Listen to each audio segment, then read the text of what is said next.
सोचो अगर आज रोहित शर्मा कप्तान होते तो क्या टीम इंडिया ये दिन देखती?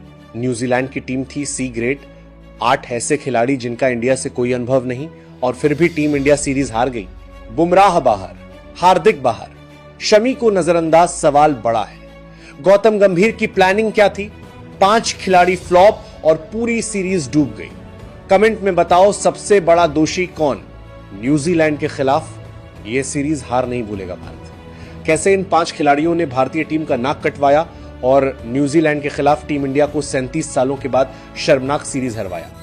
किस तरीके से टीम इंडिया के इस हार के पीछे वो 5 गुनहगार शामिल हैं, जिनकी वजह से ये पूरी सीरीज भारतीय टीम के लिए शर्म बन के रह गई है। और इनमें एक सबसे बड़ा गुनहगार है जिसकी वजह से भारत को ये लानत पिछले 2 सालों में दूसरी बार झेलनी पड़ी है। न्यूजीलैंड की टीम भारत में आकर के भारत को परास्त करती नजर आई है। ये सब कुछ आपको हम बताएंगे इस वीडियो में। वीडियो पूरा देखिएगा, पसंद आएगा तो लाइक कीजिएगा। चलिए वीडियो को शुरू करते हैं। आप सब ये सोच रहे होंगे कि गुनहगार तो हम बता ही देंगे, आखिरकार किसकी वजह से हुआ ये सब कुछ, उपाय क्या है इसका, आखिरकार इसका सॉल्यूशन क्या है कि भारतीय टीम इसको अब भूल करके आगे बढ़े। ये भी मैं आपको इस वीडियो में बताऊंगा कि सेशन आगे क्या होने वाला है। लेकिन सबसे पहले बात करते हैं सीरीज की। साउथ अफ्रीका सीरीज में भारत पहला मैच जीता, दूसरा मैच हारा, फिर तीसरा मैच डिसाइडर जीत करके सीरीज अपने नाम कर लिया। लेकिन इस सीरीज में पहला मैच जीते, दूसरा मैच हारे, तीसरा मैच भी हार गए। और पहला मैच जो जीते उसमें जेडन लेनक्स नहीं खेल रहा था और भारतीय टीम गिरते पड़ते मैच जीती थी।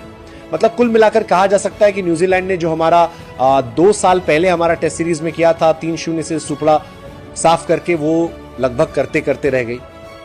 उनको इस बात की खुशी तो जरूर होगी कि उन्होंने 37 सालों में पहली बार भारत सरजमी पर आकर के कोई वनडे सीरीज जीती है।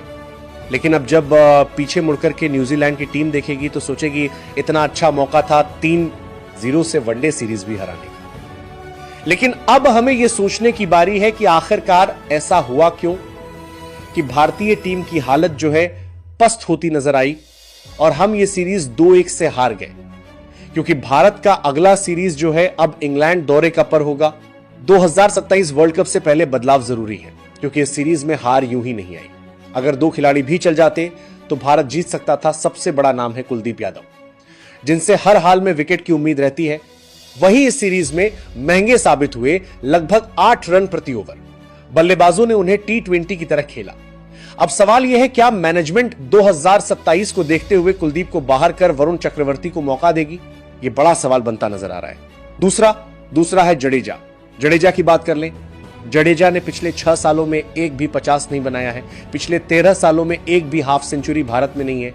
पिछले 10 से 12 पारियों को आप उठाकर देंगे, उनके रन बिल्कुल भी नहीं नजर आ रहे हैं। इसका मतलब यह है कि जडेजा साहब बल्ले से तो खैर बिल्कुल फ्लॉप है। अब आप कहेंगे भाई वो तो बॉलर है, बॉलिंग ऑलराउंडर है, बॉलिंग का बताओ ना। तो भाई पिछले 6 मुकाबलों में जडेजा के पास सिर्फ 1 विकेट है और उनका औसत जो है वो 300 का है। 300 का औसत मतलब कि 300 रन दे चुके हैं 1 विकेट लेने के लिए। ऐसा कोई पार्ट टाइमर गली का बॉलर उठ के जाएगा वो भी विकेट निकाल लेगा, लेकिन जडेजा को विकेट नहीं मिल रहा है। सामने जेडन लेनक्स जो न्यूजीलैंड का नौसिखिया बॉलर था, डेब्यू किया इस सीरीज में। उसने 2 मुकाबलों में आकर के भारतीय टीम के बल्लेबाजों के चीथड़े उड़ा दी। और वहीं सामने न्यूजीलैंड के खिलाफ में जब गेंदबाजी की बारी आई तो यहां पर मार खाते नहीं थकते नजर आए रविंद्र जडेजा। तो जडेजा का सेशन क्या है? सॉल्यूशन जडेजा का यह है कि जडेजा की जगह पर अब टीम में वक्त आ गया कि अक्षर पटेल को परमानेंट रखा जाए और जडेजा को परमानेंट आउट कर दिया जाए। यह सबसे बड़ा सवाल है, क्योंकि अगर यह होगा तो वर्ल्ड कप 2027 आपके पास होगा। तीसरा नाम है श्रेयस अय्यर का। श्रेयस अय्यर जिनसे बड़ी उम्मीदें थी, फिटनेस रिकवरी होने के बाद आ रहे हैं। अब ऐसा भी नहीं कहा जा सकता कि भाई फिटनेस से लौटे हैं, इंजरी से लौटे हैं, इसलिए ऐसा परफॉर्मेंस हो रहा है। इंजरी से लौटने के बाद पहले मैच में तो 49 रन की पारी उन्होंने खेली थी। दूसरे तीसरे मैच में क्या हुआ, तो वहां कमजोरी उनकी है शॉर्ट पिच गेंदबाजी। शॉर्ट पिच गेंदबाजी पर पहले बीच में उन्होंने काम किया था, अच्छा भी हो गया था, लेकिन शायद फिर से वो भूल गए हैं कि शॉर्ट पिच गेंदबाजी को छोड़ा भी जा सकता है। थोड़ा गेंदबाज अगर आपको चैलेंज कर रहा है, थोड़ी देर के रुक जाइए, रन बन जाए तो फिर आप उस शॉर्ट पिच गेंदबाजी को भी आप मार सकते हैं। वर्ल्ड कप 2023 में आपने खूब अच्छे से उसको निभाया था, 25 के चैंपियंस ट्रॉफी में आपने खूब अच्छा किया था, तो अब अचानक से इतना परिवर्तन क्यों हो रहा है। अब इसमें सॉल्यूशन यह है कि जडेजा श्रेयस अय्यर जो है वो इन गलतियों से सुधार करे, इसको बेहतर तरीके से और अच्छा करे, ताकि अगर यहां पर अच्छा कर जाएंगे तो ये टीम इंडिया के लिए फायदे का सौदा होता हुआ नजर आ सकता है। क्योंकि अय्यर हम सब जानते हैं स्पिन तो अच्छा खेलते ही खेलते हैं। अगर पेस में ये शॉर्ट पिच वाली प्रॉब्लम दूर कर लें तो भारत के लिए नंबर 4 पर सबसे बेहतरीन बल्लेबाज इस वक्त वो है। नहीं तो वो दिन दूर नहीं जब भारतीय क्रिकेट फैंस फिर से आवाज उठाने लग जाएंगे कि भाई गायकवाड़ ने तो शतक बनाया था, हटाओ इनको, निकालो, क्योंकि यहां पर हम सब भूलते बहुत जल्दी हैं, भारतीय पब्लिक याद करना बंद कर देगी। लेकिन यही है कि 6 महीने के बाद जो है अगला सीरीज होने वाला है, तो वहां पर हमें इंतजार करना पड़ेगा कि फैसले जो है वो सही लिए जाएं। चौथा नाम है रोहित शर्मा का। रोहित शर्मा का परफॉर्मेंस हम सब जानते हैं। रोहित शर्मा मैच विनर हैं, हिटमैन के नाम से हम प्यार से जानते हैं। उनको कप्तान अच्छे रहे, वर्ल्ड कप में अच्छी बल्लेबाजी की, हर जगह अच्छा किया, चैम्पियंस ट्रॉफी फाइनल में रन बना करके दिया। लेकिन इस सीरीज के अंदर में अगर देखा जाए तो रोहित शर्मा जो है नील बटे सन्नाटा रहे। पहले मुकाबले में 24-26 रन थे, दूसरे मैच में भी कुछ ऐसा ही था, तीसरे मैच में भी कुछ ऐसा ही रहा, तीनों मैच में स्टार्ट मिला है, लेकिन उससे स्टार्ट वो कन्वर्ट नहीं कर पाए। पहले 2 मैच में बल्ला हाथ में घूम गया, तीसरे मैच में बल्ला जो है वो सीधा रह गया, तो उसमें जो है आउट होते चले गए। हालांकि इसके पिछले दोनों सीरीज में अगर आप देखेंगे तो रोहित शर्मा का परफॉर्मेंस बहुत ही कमाल का था। साउथ के खिलाफ पहले मैच में 57 और आखिरी मैच में 75 था। उसके पहले ऑस्ट्रेलिया सीरीज के अंदर में देखें तो पहले मैच में 8 रन, दूसरे मैच में 74 रन था और तीसरे मैच में 121 रन था। तो कुल मिलाकर देखें तो उसमें तो प्लेयर ऑफ द सीरीज भी हुए थे, तो रोहित का परफॉर्मेंस वहां पर ठीक था। सोल्यूशन क्या है? सोल्यूशन यही है कि रोहित शर्मा जो है अब जो बीच में गैप मिलेगा उसमें अपने वर्क पर ध्यान दें, अपने काम पर ध्यान दें, बल्लेबाजी के ऊपर फोकस करें। क्या कुछ गलत हो रहा है उसको सही करके वापस जो है टीम में इंग्लैंड के दौरे पर जब जाए तो वहां पर एक बार फिर से वही रोहित शर्मा चाहिए जो कि ऑस्ट्रेलिया में हमें दिखाई दिया था।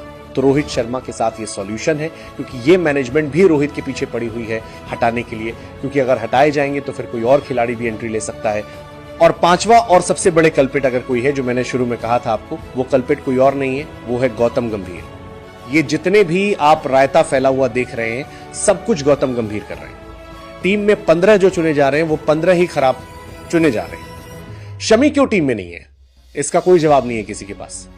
अगर करके कंधे पर बंदूक चला रहे गंभीर शमी को ला नहीं रहे हैं टीम के अंदर में, सिराज को लाया गया है तो सिराज ने दिखा भी दिया क्या काम हुआ। प्रसिद्ध कृष्णा टीम में क्यों है और रहते हैं तो अर्शदीप सिंह जैसा खिलाड़ी बेंच पर क्यों बैठा रहता है। सवाल यह है जडेजा क्यों इतने फेवरेट हो चुके हैं कि अक्षर पटेल को आप बाहर का रास्ता दिखा देते हो, जो कि ऑस्ट्रेलिया दौरे पर अक्षर पटेल ही आपकी वनडे टीम में थे। तो ये कुछ सवाल हैं और हर बार मैच में कभी बैटिंग पोजीशन से छेड़छाड़, कभी गेंदबाजी में छेड़छाड़, कभी कुछ बोलना, कभी कुछ करना, ये सब चीजें कर करके टीम इंडिया का बंटा आधार कर रहे हैं। और जब नहीं